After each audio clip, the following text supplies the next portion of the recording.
we go, last one.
Yeah, what's up?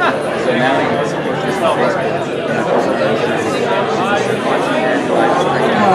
she went through and look, all the kids are watching. It doesn't mean on the screen. But anyways, so it's kind of cool. Yeah. Anyway, thanks for that. Yeah, bro. So, cool. Yeah. When I saw that,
Okay,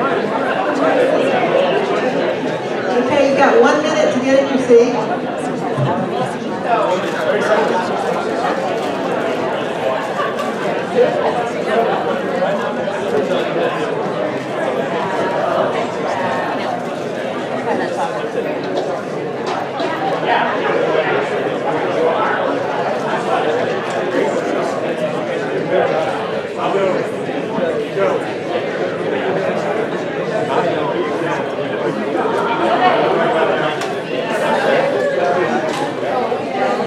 Okay, the team is coming up now. As everybody gets into your seats.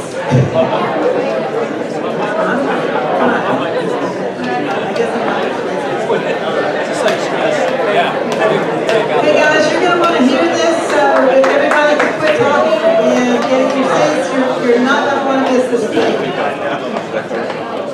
Okay, the team that's coming up now has been asked to work on a challenge for FamilyLife, and they've been asked to look at how does FamilyLife effectively engage new audiences.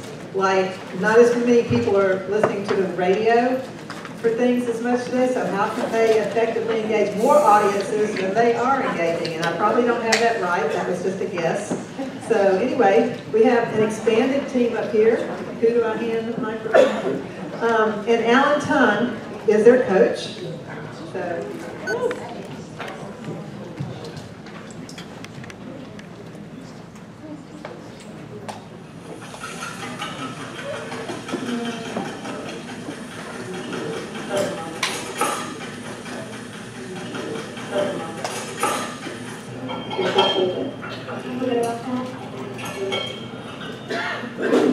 We met back in middle school, and we both our different lives, but we just kind of stayed in contact over the years. He had talked to me or messaged me. At that time, I was going through like a divorce at the time, and it was just me and the kids. When she was like, "So, where you been?" I was like, "Well, just kind of got released out of prison about 2 months ago." And then when I first came home and started my life, I was like, "I'm not gonna get a relationship, with nobody. I need to focus on me. I need to get my stuff in order." After a while, I just became a family.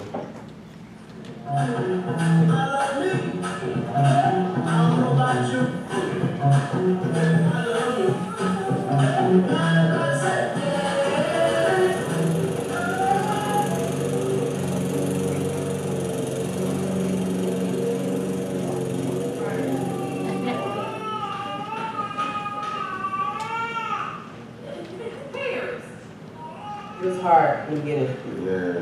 Like past all the gooey, tingly, fun, crazy, Right. about you part. It was hard because I'm used to a very close, oriented family, eat at the table together, mama and daddy together, sisters. It's like I always had that. Holidays we celebrated, birthdays. We still to this day I like that. Brian not so much. I wanted, to see how I can compare it to how I'm getting it now. I want authenticity. A lot of times, in my opinion, there's programs out there that help people in relationships, marriages, child counseling. It's too, there's textbook written too much, and I know there's a reason for that, but there's no authenticity about it.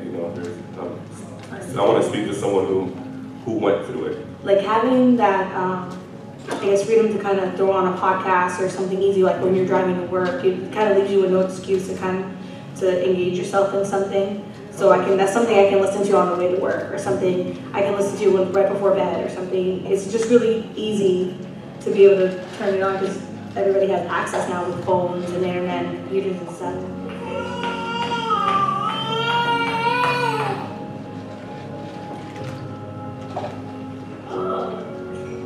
I just want knowledge from them. They'll be back with knowledge.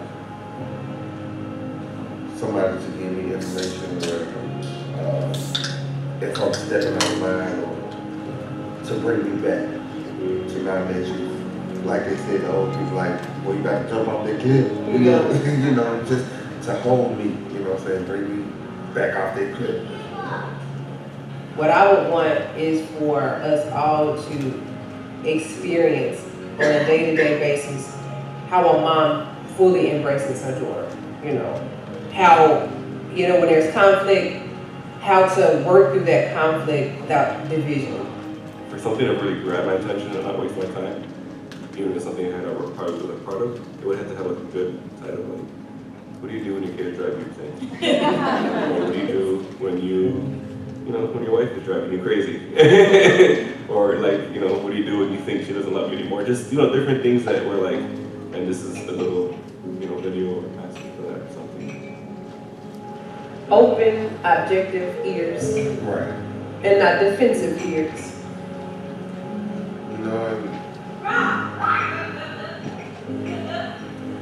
Don't be judging. I mean, before you know what I'm saying? Because a lot of people are judgmental. Yeah, critical. A lot of people will, you don't want nobody to shoot you down. You know what I'm saying? Even if you do extend your hand for help, a lot of people look at that as a sign of a weakness. So you want somebody to be unbiased. I have never heard of Family Life.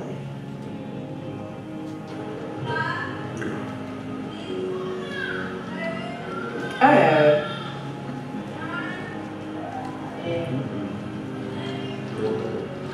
Family Life is a church, right? No, I thought Family Life in Little Rock was a church. I mean, for real. It can be anything. It can mean a lot of things. He didn't put it there. Have I heard of the institution Family Life, or have I heard of, hey, Family Life? We Family Life.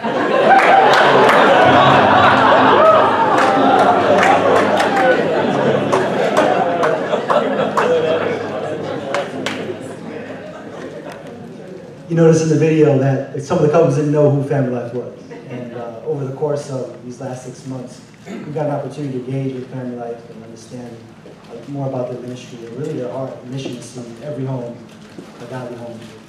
Last month I was on the basketball courts of New York City talking to a former high school student, now a young adult. And we were talking about this particular topic. And Jordan said something to the crowd. He goes, I'm not married. I don't plan to. I just had my child just last month. He goes, and honestly, I'm struggling. I don't know what to do. Though in the context of New York City, I think his words paint a bigger picture of what's happening across our nation. Marriage, people are getting married later in life or forgoing marriage completely. 48% of people who are 18 and under belong to an ethnic minority, 48%. And religion is on decline. We're all aware of that people more identify themselves as spiritual. And Family Life, you guys are living in this reality, but you're also dealing with organizational realities. And one in particular is the fact that Family Life's current audience is aging and largely white. 87% of Family Life's current audience is white. Now juxtapose that number to the number 48. 48% of people who are 18 and under belonging to an ethnic minority group. With these trends that are changing, Family Life realizes that they can't get to these audiences by themselves. And a lot of our project has centered around helping Family Life engage in audiences. Audiences that are young, that are diverse, and that are spiritually curious. For years, Family Life has had a rich history of influence, right? From its Weekends to Remember conferences, my wife and I, we still have our little love notes that we wrote to each other. We still open up our books. Their voice on Christian radio, to the resources that they produce. They've made a lasting impact in many homes and marriages all across America. And with David Robbins transitioned into a role in 2017 as CEO, he made it very clear, listen, I want to honor the past legacy, the rich legacy of Family Life, but I must and we must push this ministry into new territory, to reach new audiences. And this summer at a manager's meeting, David said the following. He said, Family Life's core purpose is to unleash families, people to impact their world and their world in Christ. And that world, guys, that we're living in, it's the new audiences.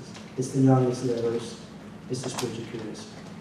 And our team, again, over the past 6 months, the team that you see on this beautiful slide, beautiful people, we've come alongside Family Life to help them think through a social media strategy and a process to effectively engage new audiences. Young people, young adults, they spend the bulk of their time interacting with the world on social media. Just by a quick show of hands, how many of you guys have, Snapchat? What about Instagram, Facebook, Twitter? How many of you guys still have MySpace? Be honest. Some of you guys are still holding on to MySpace, right? I think my point is simply this. The average young person spends about 8 hours a day online. And so we believe that high quality, well-executed social media content from FamilyLife to the younger generation can become what FamilyLife Today Radio is to baby boomers and Gen X. Through social media, FamilyLife has the ability to reshape its ministry appeal to the young, to the diverse, and to the spiritually curious, communicating to them that you belong here. FamilyLife is to acknowledge that within FamilyLife there's already a bright spot.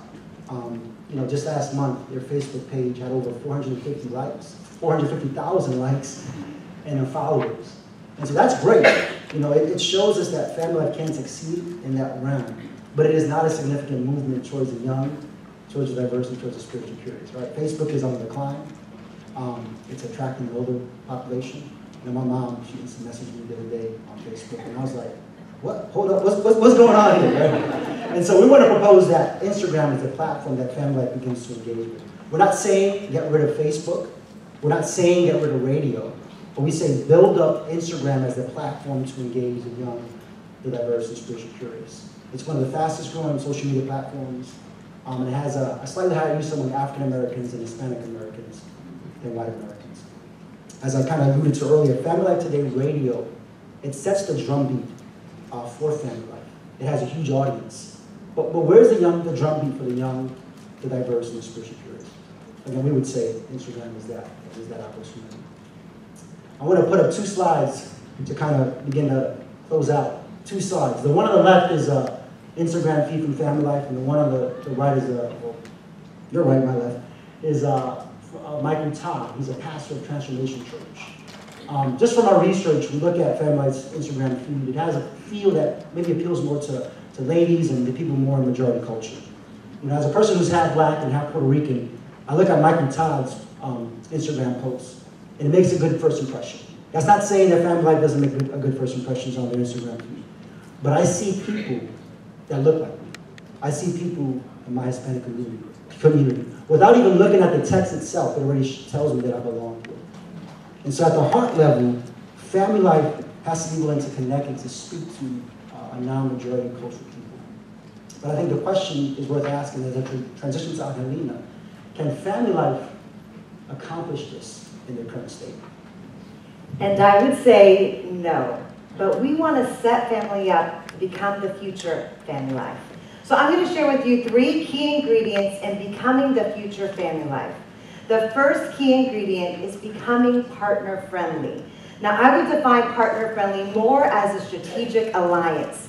Strategic alliances go both ways. They allow two parties to come together for one purpose and finding what each has to offer the other. For example, you have an influencer that says, I have a large following on YouTube, so much so that I'm writing a book about my content. And then you have FamilyLife that has 228 book titles in their library being sold daily. A strategic alliance brings these two together, allowing them, they bring them together for a common and correlating goal, but still allowing them to remain autonomous. Now, FamilyLife has a lot to offer. You have 60,000 attendees at your Weekend to Remember, 1.2 million listeners tuning in weekly, and 27,000 resources being sold every month. So a strategic alliance is closer in your future than you think. So the first key ingredient is, does anyone remember? Becoming partner friendly. Oh. The second key ingredient is becoming culturally competent. Cultural competence is about will and actions. It's about differences that are understood and respected. It's about creating a secure environment. Now last year, all 3 of my kids received superhero capes. Listen, you guys. You put a superhero cape on a kid and they become invincible. And even though they're the same makeup and the same identity they were before, now with the cape, they're willing to try new things. They become more aware of their surroundings and like how to catapult themselves further or soar across the room. Well, cultural competence is your superhero cape, allowing you to gain perspective, value your surroundings, and soar. Now, Family Life has taken huge strides in this area. Over the last 3 years, you've created a diversity team that's been working on a strategic plan. You went from 14% diversified volunteers at your Weekend to Remember to 25%. And in 2016, 4 out of your 6 couples added to your speaker lineup were people of color. Dr. Brenda Salter McNeil says, measure the progress of growth in ethnic diversity. We measure what we value, and we value what we measure. So our suggested next step would be to do just that. Begin measuring your growth in ethnic diversity. Now you've heard about this, but we provided in our proposal cultural consultants that can provide for you an what is it called? IDI. There we go. I want to get it. Intercultural Development Inventory for your leadership as well as your organization as a whole. Now the last key ingredient is becoming a social media leader. If your target audience is the young, diverse, and spiritually curious, then you have to go where they are at. Right now, you're irrelevant to them, and we want you to be relevant. So I'm going to show you how you can use an influencer as a catalyst to becoming relevant to the young, diverse, and spiritually curious. Now we're providing for you a strategy broken down in numerous steps we call the blueprint. The blueprint lays out for you in detail a social media strategy that not only allows you to minister to the young and diverse, but also to minister with the young and diverse. From choosing an influencer to measuring the results is all laid out in our blueprint. But for time's sake, I'm going to just share with you some key components to the blueprint that will help you gain understanding of how this works. You ready? Okay. Well, we use a process called the sprint. Now, a sprint allows our team to come together. We worked through a problem. We mapped out a process. We voted on a final idea, and then we tested our prototype. So what we're showing you today has actually been tested and approved. Okay, here we go. You guys ready? Come on, it's live. Hey, we're live. Okay, so this is our influencer, Michael Todd.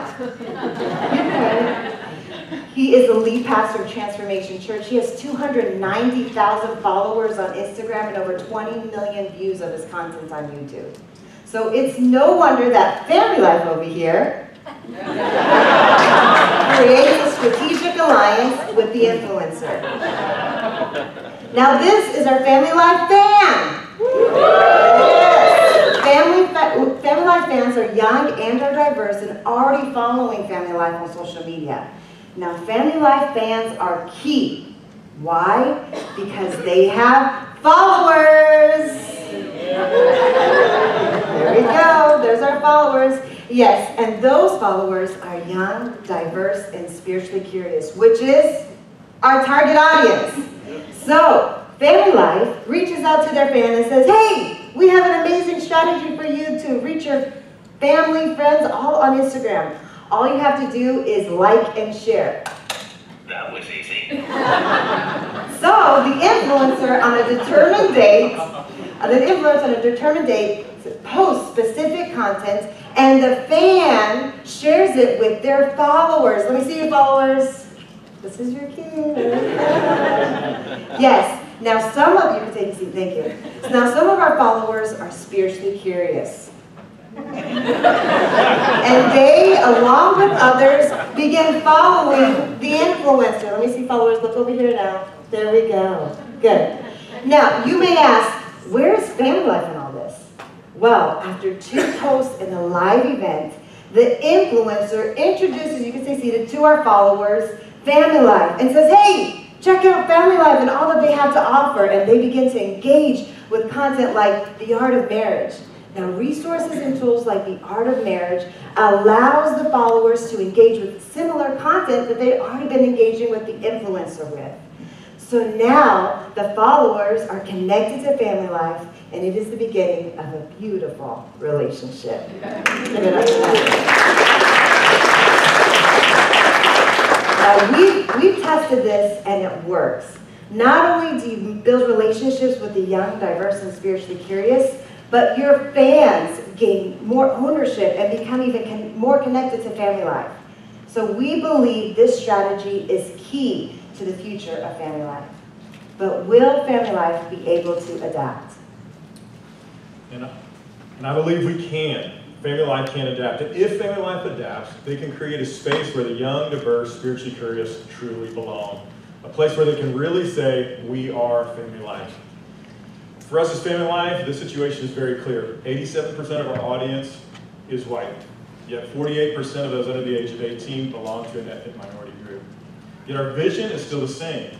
Every home, a godly home. So the gap between where we're at and where we want to be, there's a large gap. So organizational changes are needed to be made. We need a new process for increased capacity and content creation on social media. It's needed to be implemented. Co-creating with partners who are young and diverse to help us reach that new audience is essential. And building cultural competency and becoming a multicultural workforce is key to reaching the young and diverse spiritually curious audience. As with any organizational change, it's hard to know where to start.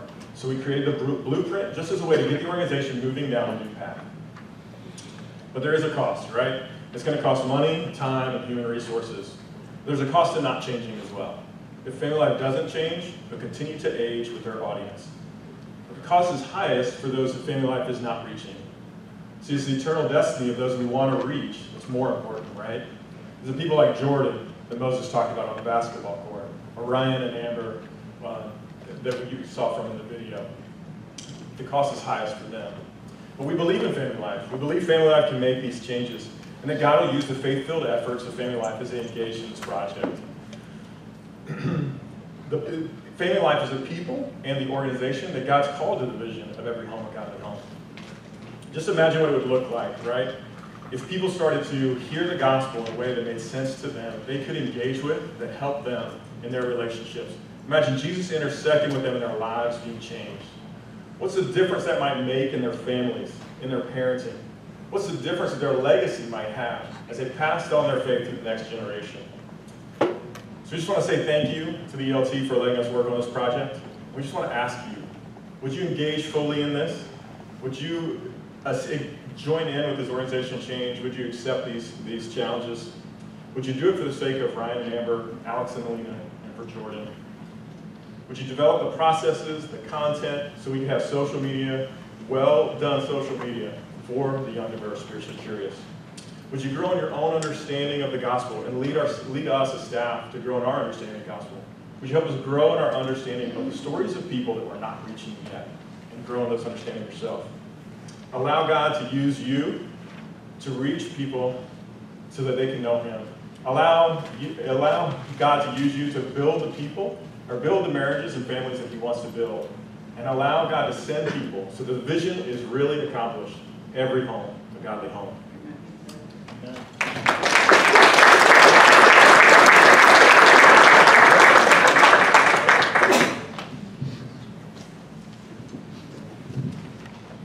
My name is Dan Tietz, and I've served as the research coordinator, and we want to wrap up our time by briefly sharing what we learned through the action learning process. So for me personally, throughout the project, I've really been challenged by the ways that my identity gets wrapped up in my work. Sometimes pursuing excellence, gets corrupted by a desire to create identity for myself apart from Christ. And so sometimes the result of that is that it's hard to know when the work that I've done is truly enough. So I've been learning more and more how to trust God to take the work that I do and make that impactful and effective for the mission. And at the same time, I've been learning about how to trust my teammates. The scale of the action learning work layered on top of most of my normal job has just emphasized that there's no way that I can be involved in every task, in every decision, and so we've had to learn to trust each other in the roles and responsibilities that we've owned. And not surprisingly, the result is that many times my teammates have done far better work than I could have on my own. So next I want to introduce Mel Copenny, who has served as our communications and budget coordinator. Thank you, Dan. Well, as I think about the Action Learning Challenge these last 6 months, I've often told people I can't wait to get my life back. I'm ready to get my life back. But I really feel that the process has changed me as a leader and as a person. First of all, I had the chance to work with these amazing people that have really changed how I view teamwork and the collaborative, just creativity that comes in working virtually with people, and also the trust of leaning into the Lord in that process too. And they are just a dream team. I love my team, Mike. Crew Storylines, I'm with you guys forever, at least till Jesus says different. But this team was amazing for me and really grew a lot. I also think that the experience helped me to see the way that the Lord has deepened my capacity as a leader. And about 5 years ago, I had a lot of significant losses and heartbreaks in my life back to back in a 2-month period. And as a result of that time, my mental capacity, my mental energy just completely got demolished. And I really questioned if I would get that energy and that strength back. And the Lord told me that He would give it back to me. And He did over time. And I feel through this 6-month project with the ALC, I've seen an even more supernatural overflow of capacity be given to me from the Lord. And that deeply has blessed me too in the process. I'm going to introduce now Dan Boots, who has served as our implementation coordinator and our proposal coordinator. 2 things felt like I learned during this time. One was just the power of lament. Each time we met, we would spend some time thinking about people in the audience that we wanted to understand their experience. And there's one time in particular, I remember we watched a video of something that was happening during the immigrant kind of crisis that's still going on. And just hearing one young girl just say, "Poppy, Poppy," crying for her dad. I connected with it. It helped me. It gives me power to continue to do the work that we have to do, because I want to do it so that more people can hear the gospel. That was one. The other is alignment. Just realizing how much the work alignment takes, and then alignment happens through relationship. And so I've chosen to carve out more time to align with more people so that I want the organization to be able to make more progress. And if I can align to more people and more people can align to me, more progress can be made. Oh, Angelina, I get to introduce our presentation coordinator, Angelina Maldonado. Thank you.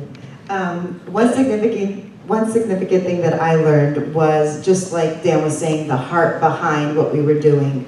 Reaching the young, diverse, and spiritually curious became very eye-opening for us, and then even just taking time to call people out by name that we knew that fit in those categories that weren't currently being reached in those areas really just brought it personal and allowed me to be motivated to do what we were doing. It kind of reminded me of Pixar's Inside Up, and I don't want to ruin the whole story for you, but there's this piece where sadness touches the memories and joy comes out of that. And so in the moments where we were really saddened by the people that weren't being reached by Family Life, we really found joy and motivation because we knew the heart and what Family Life has is very real and can really touch them. And so I know I want to take that into my future, is just building a heart for the people we're trying to reach, not just get task-oriented. Our last person I'm going to introduce, our fearless, wonderful, mighty, awesome. Every time we practice, I said one, so I just said them all now. So, facilitator Moses Sanchez, give it up. Yeah, she had a new title every single time. I think for me, 2 takeaways. One, in the areas of boundary, and I remember hearing a leadership podcast, and the leader said that the less you can do, the more you can actually accomplish. The less that you can do, the more you enable others to accomplish. And so being able to tell my team that I serve on, like, hey, I can't do this, like, I'm out of pocket for this, I actually saw them rise up to responsibility. So that's the area of boundaries. The second thing I would say, and Dan and Angelina touched on this already, just the idea of lament. One of my favorite prayer books is, I'm going to say the name of it, but he talks about like this idea of agonizing versus strategizing. And he says we spend a lot of time strategizing, not enough time agonizing. And so we were very, we made it a prominent thing in our action learning to cry with people, to pray for people by name. And one girl that 2 years ago, her husband walked out on her. She's in her mid-20s. Just this summer, as we're praying for her, God has brought them back together. Where we thought it was going to go towards a divorce, and now they're coming back together. So just praying and bringing that down to me very real. So it's a great action learning group, great action learning project. Love these team, great people. And now we're going to take questions. So the floor is open for questions.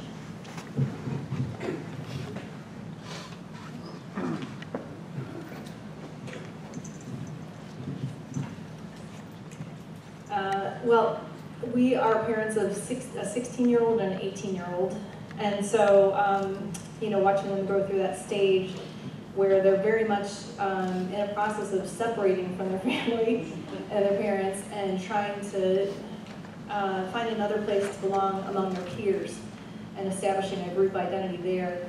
So I'm wondering, as I think about Family Life, does Family Life have young spokespeople or resources that are geared towards teenage perspectives or things that they're going through, their interests or their cultural concerns, their spiritual curiosities?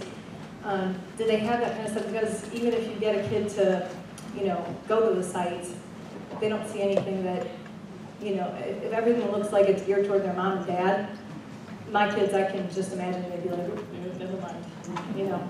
So that was, I guess that's my question.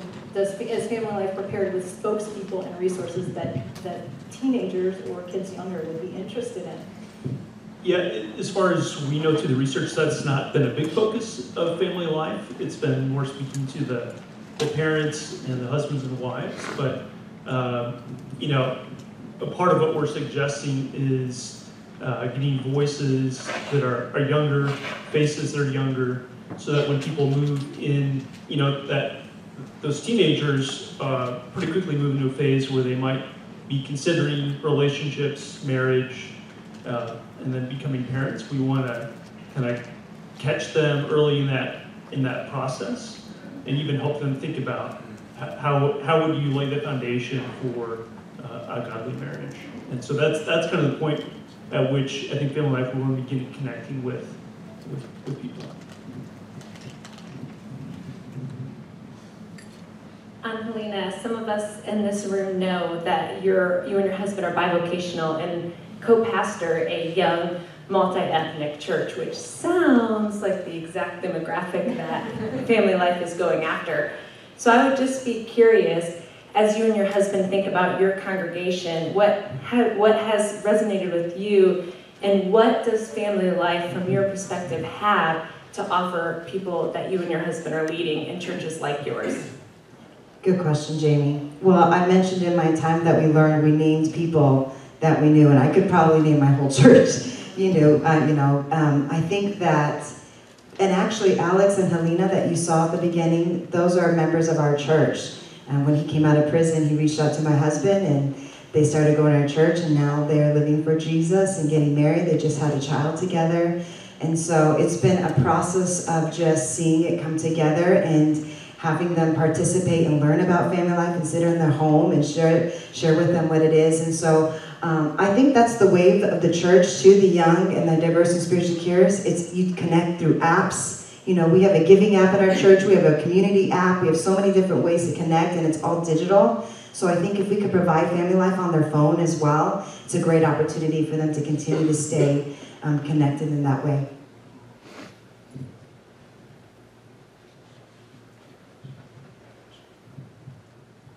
So we know that Family Life is really best known for their awesome conferences that they have couples to come to.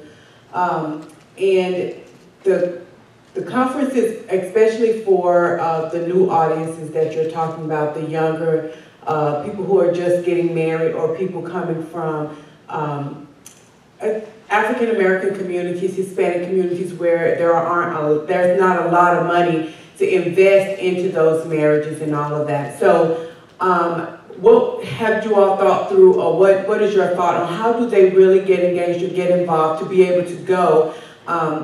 Several years ago, we had an opportunity to go to one, and it was awesome, but that's not the reality for a lot of people to be able to come up with that kind of money to be able to be a part. And so as we have counseled people a lot of times, and we want to be able to give them that resource and say go, but the truth is either we would have to send them, which can get expensive when you start getting more and more couples who are needing to do that. So what would you all say as far as, had you looked into that far? That's a really good question. The extent of our project really moved us toward focusing on getting to them first. And as we were able to identify where the young, diverse, and spiritually curious are, we did discover research that made it clear that the conferences, there is an economic reality present.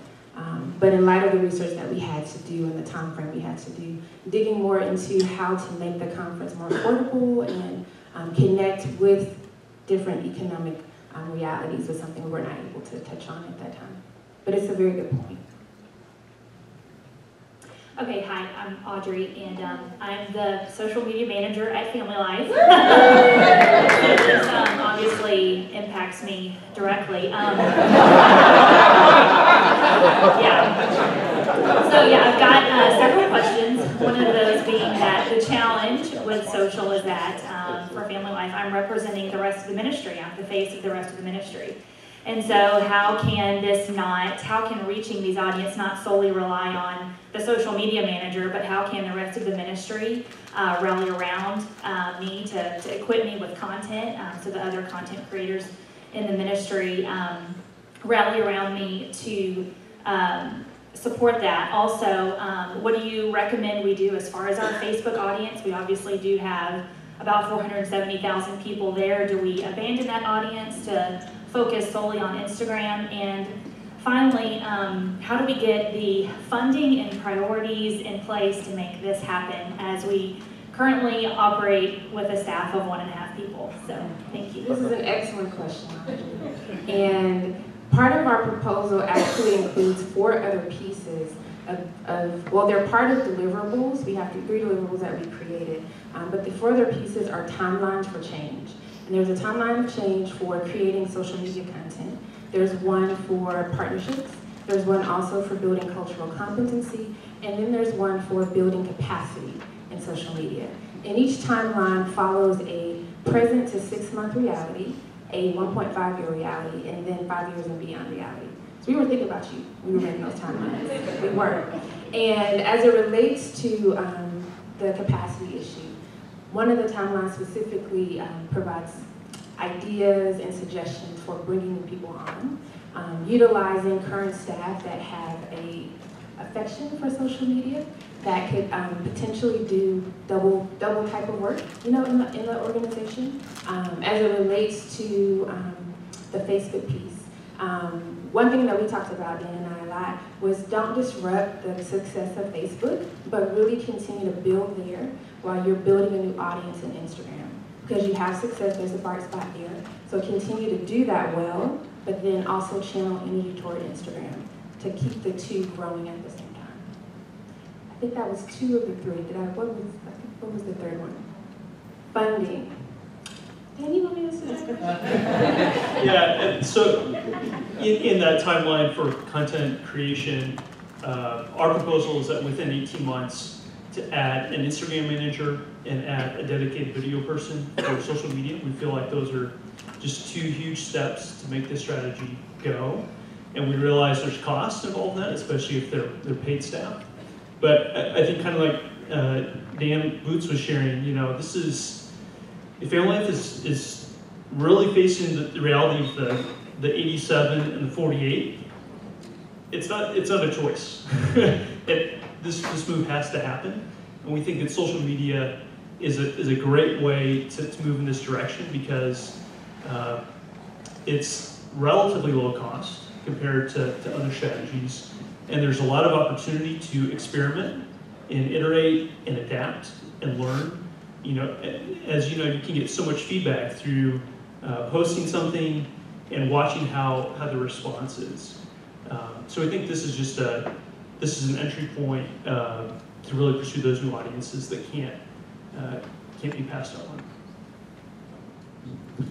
Yes, you talked about connecting with new audiences through Instagram and social media, but how do you take that and actually utilize those new audiences through other channels to connect them to kind of the resources and the vision of seeing every family know God? So a good example of what that could look like, and I'm going to use social media as an example, but connecting to other channels of content. I took some time and looked through FamilyLife's website to see different articles that would speak specifically to the young, diverse, and spiritually curious. And there was one about 50 Shades of Grey. But the title was really intriguing because it was basically develop an intimacy and a love life without 50 shades of anything. And I thought, like, how powerful would it be to take that content, pull nuggets from it, create posts on Instagram or other spaces that quickly and easily connect to the young, diverse, and spiritually curious. So I think that that's a great way that that can happen. Using content, cultivating the content that's already present that FamilyLife has, and then finding the bounce in the other places. A lot of social media people will post their content in multiple places, which I think is very smart. It gives them traction. And just people engage with things differently depending on where they are online.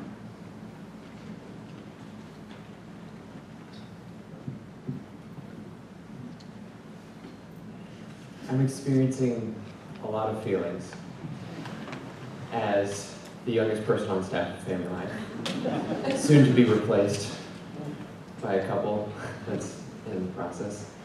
So the question is, how do we reach the young, the diverse, and the spiritually curious? And the comparison was to radio, whom many are talking about daily discipleship through a radio program with Dennis and Bob over many, many, many, many years. And so to see the picture that was presented of this partnership and an Instagram post, to go from daily discipleship to seeing an Instagram post, to me, that would hopefully lead to someone reading an article. Where's the life change? Is what I feel. I signed on to change families, not connect people to articles. And I want to see that happen. And I feel like we're just not. So I dream with me. Help take me to where an Instagram page helps us change a family.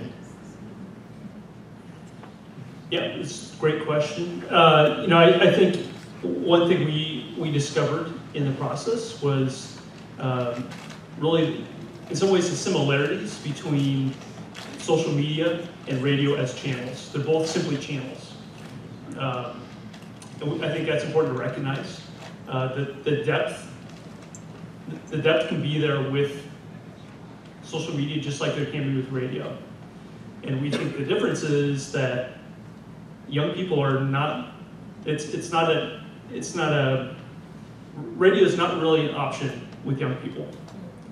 The statistics are there that the young people are not listening to radio. So it's not an either or. Social media is where the young are, and this is our chance to be with them. They're not listening to FamilyLife today as they commute, but they are checking their phone before they do anything else when they wake up. So what if the first thing they see instead of a CNN headline is, a post, an encouragement, an article, a video clip, an audio clip from Instagram, or from FamilyLife on Instagram. So I think they're both channels, and just listening to FamilyLife Today radio doesn't magically change your life. It's when that content kind of changes your thinking and you act on it. That's when life change happens. People to Dennis and Bob is that they've listened to them for years, and they've taken what they've learned and put that into action. And when they see their marriage or their family change because of what they learned, they feel tied to FamilyLife. And we think the same thing can happen through social media. And that's what really builds the organization, builds the brand, expands the influence. I just want to say I love what you guys did. I'd like to think I was young, but I'm not really anymore. But I do get all of my information via podcast and that type of news these days. But one thing that I didn't hear that maybe just time purposes, so I don't know if it's in the full workup, but the connection, the campus ministries, 5,600 staff, virtually young, tens of thousands of college students, high school students, middle school students, all people that have hundreds of followers on Instagram, thousands, and so you, was that in there in terms of Family Life connecting in with the campus ministry, that would be able to use the campus ministry as your guide. Can't think of what. The influencer. Tyrone, that's an excellent suggestion. I think we should add it to the blueprint. Because it's a great perspective to take into consideration. As we were working through the challenge in front of us, Family Life truly was our focus. And our goal is to the nitty-gritty of the issue and find the solutions that could get them to where they need to be. I think connecting to Crew Campus and Crew High and these other spaces would be great next steps, but I really think the foundation for them first has to be set before those other things can happen.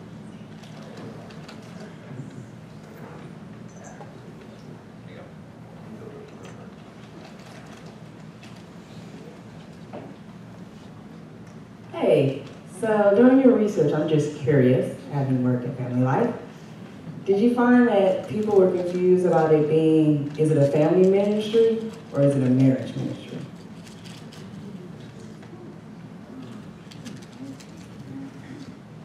Yeah, I mean, we know there's kind of conversation about that within Family Life. I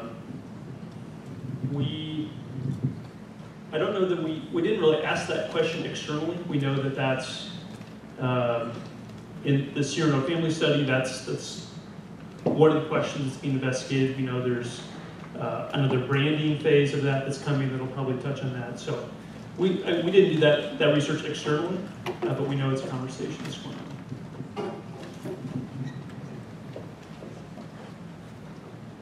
This is from some of the Family Life staff that are just watching like crazy right now. I can't ask all of their questions. I wish I could.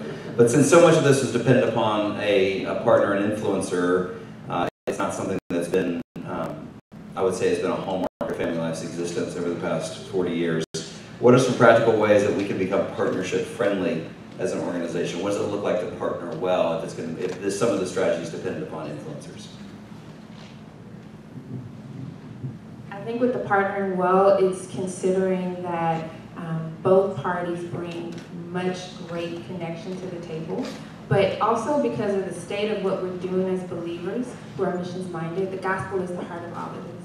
And so if that remains the focus, the work that gets done, the collaborations that take place are going to be fruitful.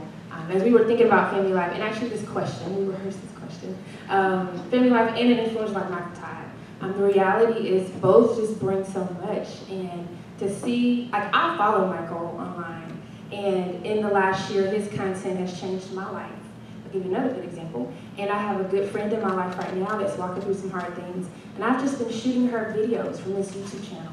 And this past weekend, she told me, like, Melody, I took some time and listened to what you sent me, and the Lord's talking to me about this. And I'm making some decisions now that I hadn't thought about before. And so that to me just shows how connecting with someone that creates good content, that is reaching a particular audience, and then connecting them with a group like Family Life that wants to get to those people can be very strategic. But I think the mutual connection of the gospel, pushing them forward, is right at the heart of it. You guys did share that you tested the approach. Would you mind sharing what the test was and how it went? Helena? She's in the back with our stress reliever tools that you have on your tables, little hashtags. So the question was results? Is that what you asked? Oh, really good. Okay, so we made a prototype and it was a sample, and we just kind of, Moses and I interviewed different Family Life fans, and they were really, almost all of them loved all of them loved Michael Todd. That was a given. They loved Michael Todd, they loved that he was engaging, and the biggest thing was they wanted it very clear, the transition from influencer to Family Life. And so we kind of drew out some conclusions from that process. Like right now, and I was talking to Felicia about this, she's my roommate. And so right now, if you get a fan and they get all on board and they're like, yes, I'm gonna do this, I'm gonna share it with my followers, and then they get their followers to Family Life, the first thing on the top of the website is give. And they felt like that was a scam, like, oh, you just wanted my time and my money. And so that was the biggest feedback we got, but we suggested that, we put that conclusion in there, is like, hey, on these pages, let's get rid of the give at the top, let's put it at the bottom, and make it more relevant to them. But as far as I'm in, I would do this, yes, they were in it. As long as it was a click and share, they were willing to participate. Of course, I loved the presentation. Thank you, especially being able to be a follower. What do you see as the biggest challenge to being able to implement some of your recommendations? Yeah, just with so much change in family life, I think there's challenges to come with that. I think, you know, David Robbins' direction would very much include what we're talking about, but I think capacity is the thing that we've tried to think a lot about, and figuring out like where, kind of as Audrey mentioned, where's the money. So that's certainly a barrier.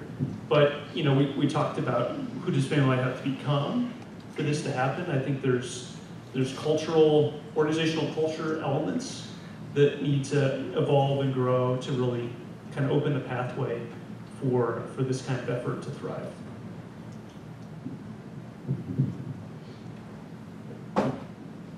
Go to feedback. Yeah.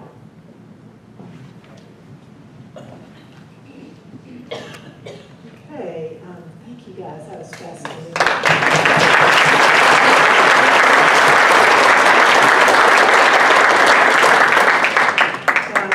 These teams are going to be following through with implementation with their sponsors and everything too. So about 6 months from now, we should have some input as